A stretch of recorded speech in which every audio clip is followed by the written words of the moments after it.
Durante décadas, a família real britânica encarnou o ideal de estabilidade, tradição e discrição.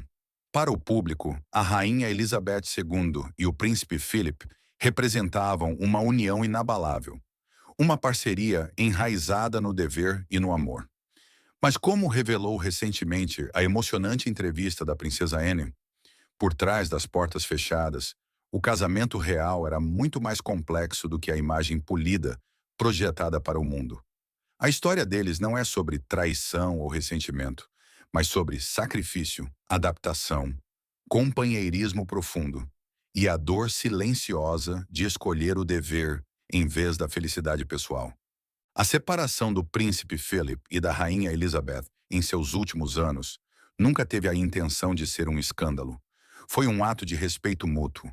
Para compreender isso, é necessário mergulhar profundamente nas dimensões históricas, emocionais e pessoais que moldaram a extraordinária vida que eles tiveram juntos. O príncipe Philip nasceu em um mundo turbulento. Nascido na ilha de Corfu, na Grécia, em 1921, sua infância foi marcada por dramáticas reviravoltas. Seu pai, o príncipe André da Grécia e da Dinamarca, foi exilado quando Philip ainda era bebê, forçando a família a uma existência precária no exílio. Eles se mudaram de um lugar para outro pela Europa, vivendo modestamente, às vezes até na quase pobreza. Um contraste gritante com a aura dourada que cercava a maioria dos membros da realeza. A mãe de Philip, a princesa Alice de Battenberg, sofria de problemas de saúde mental e passou anos em instituições psiquiátricas. Suas irmãs se casaram com aristocratas alemães, alguns com ligações nazistas, isolando Philip ainda mais da aristocracia britânica durante a Segunda Guerra Mundial. Seu pai acabou deixando a família, levando uma vida dissoluta em Monte Carlo. Essencialmente, na adolescência, Philip era um homem sem um lar verdadeiro, sobrevivendo graças à sua resiliência e adaptabilidade. Essa falta de raízes moldou seu caráter. Ferozmente independente, emocionalmente reservado e determinado a forjar seu próprio destino. Isso também o tornaria um consorte perfeito e difícil para uma futura rainha. A princesa Elizabeth, por outro lado, viveu uma vida de dever desde o nascimento. Preparada desde tenra idade para eventualmente herdar o trono, ela era protegida, séria e profundamente comprometida com seu papel. Quando Elizabeth conheceu Philip durante uma visita ao Royal Naval College, em Dartmouth, em 1939, ela tinha apenas 13 anos. Philip, 5 anos mais velho, era alto, loiro, atlético e deslumbrantemente diferente dos jovens reservados da corte britânica. O vínculo entre eles, uma vez formado, se aprofundou ao longo de anos de cartas trocadas, durante o caos da Segunda Guerra Mundial.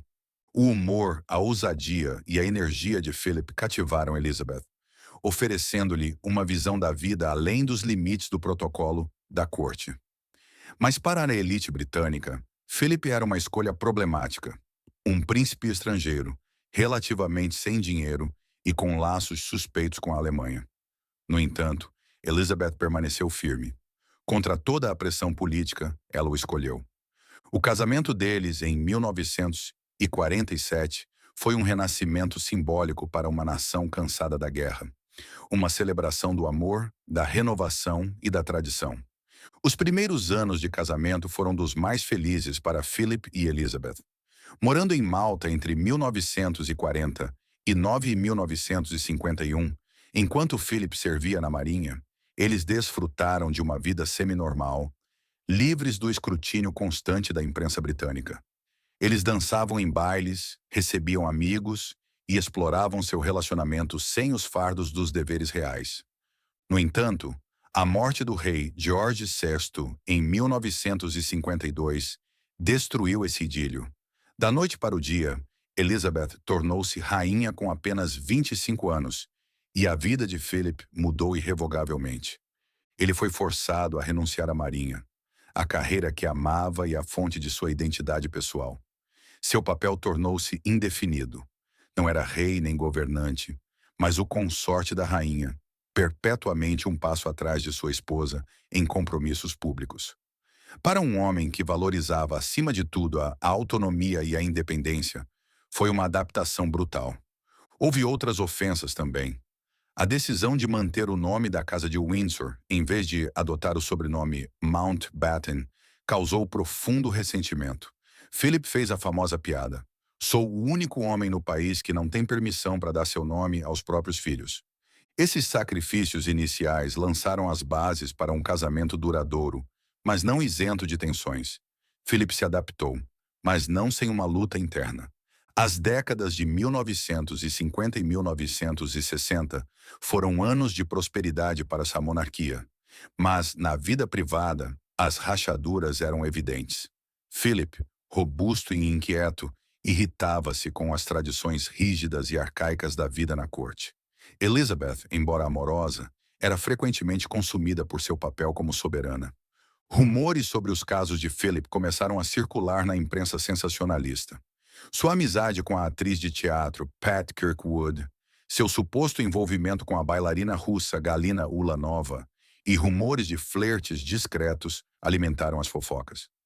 O palácio permaneceu em silêncio e nenhuma evidência concreta jamais surgiu. Ainda assim, a existência de tais rumores ressaltou a distância emocional que ocasionalmente crescia entre a rainha e seu consorte. É importante notar que, mesmo que a lealdade de Philip às vezes vacilasse em momentos privados, sua lealdade pública nunca vacilou. Ele entendia o que estava em jogo.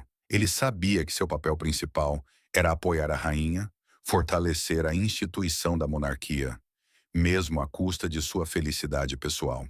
Avançando para os anos 2000, com seus deveres públicos chegando ao fim e a resistência física diminuindo, o príncipe Philip e a rainha Elizabeth tomaram uma decisão que surpreendeu muitos insiders: viver vidas cada vez mais separadas.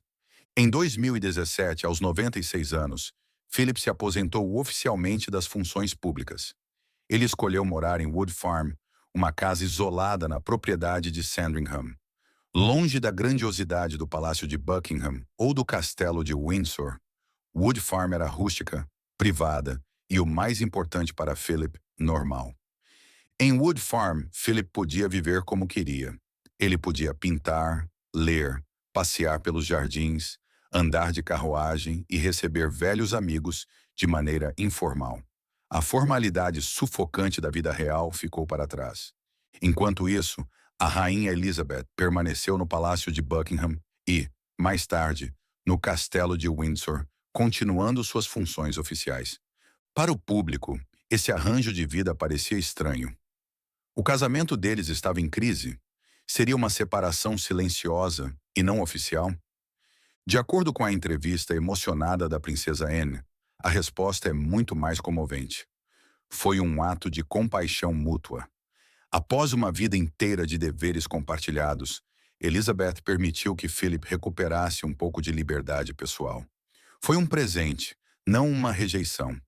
Eles respeitavam as necessidades um do outro, disse Anne. Depois de tantos anos de sacrifício, foi uma gentileza permitir que papai tivesse a paz que ele tanto desejava. Quando a pandemia da Covid-19 começou em 2020, tudo mudou. Por segurança, o príncipe Philip e a rainha Elizabeth se reuniram no castelo de Windsor, isolando-se juntos por meses. Fontes próximas à realeza notaram como a intimidade forçada os aproximou novamente. Sem as exigências da vida pública, eles voltaram a um ritmo mais simples: caminhadas diárias, refeições compartilhadas, noites tranquilas lendo. Foi um presente final do destino. Tempo para se reconectar, para desfrutar da simples companhia que sustentou seu casamento por mais de 70 anos. Durante esse tempo, a saúde de Philip piorou. Ele foi hospitalizado várias vezes em 2021 e, em 9 de abril de 2021, faleceu pacificamente no Castelo de Windsor, 2 meses antes de completar 100 anos. Em sua entrevista sincera, a princesa Anne revelou detalhes que nunca haviam sido divulgados.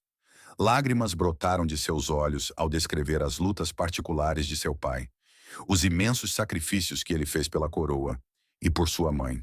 Anne falou sobre a intensa frustração de seu pai por ser visto como o homem que anda 2 passos atrás, quando, na verdade, ele era o motor que impulsionava grande parte da modernização da monarquia.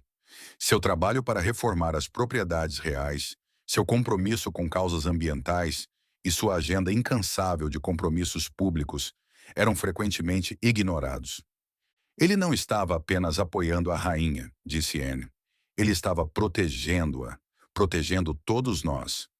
Anne também enfatizou que a separação de seus pais não era um sinal de ruptura, mas de extraordinária maturidade emocional. Uma escolha que poucos casais poderiam fazer sem ressentimentos.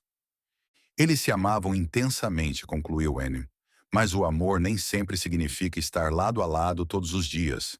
Às vezes, significa dar espaço um ao outro para respirar. Isso é lealdade verdadeira. O casamento da rainha Elizabeth e do príncipe Philip continua sendo um dos mais longos da história da realeza. Mas sua verdadeira conquista não está na duração, mas na profundidade. O vínculo entre eles resistiu a guerras mundiais, escândalos pessoais, turbulências políticas e profundos sacrifícios pessoais.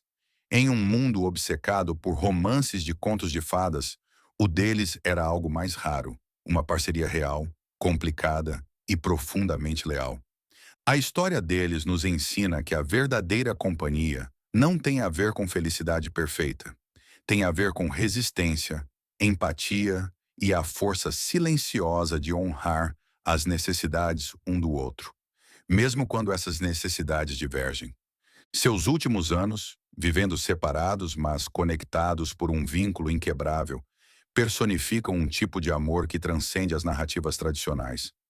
Não é chamativo, não é perfeito como um conto de fadas, mas é profundamente, inequivocamente real.